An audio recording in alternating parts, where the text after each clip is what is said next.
Планот за раст и реформската агенда не се само услов за интеграција, туку за оздравување на општеството, порача премиерот Христијан Мицкоски. На дебата посветена на реформите кои се усогласени со Европската унија, тој истакна дека нема време за губење и мора да се продолжи со битката против корупцијата, а законите од агендата ќе донесат подобро образование, здравство и поефикасна администрација. Според него, одлуките не смеат да се одложуваат. Секој народ има моменти кога мора да избере, ќе остане во удобната стагнација или ќе се соочи со потребата од длабоки и храбри промени. Државата е токму во еден таков момент на раскрсницата помеѓу стариот систем и новата европска иднина.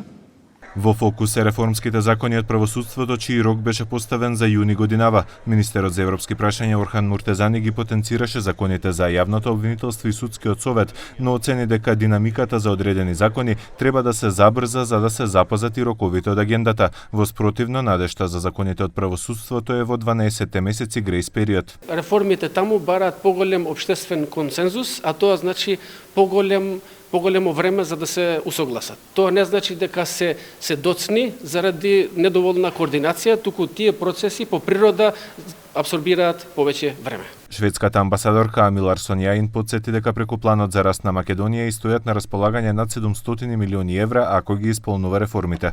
Планот за раст на Европска унија за Западен Балкан представува моќен показател за стремежот кон помагање на Македонија од Европската унија.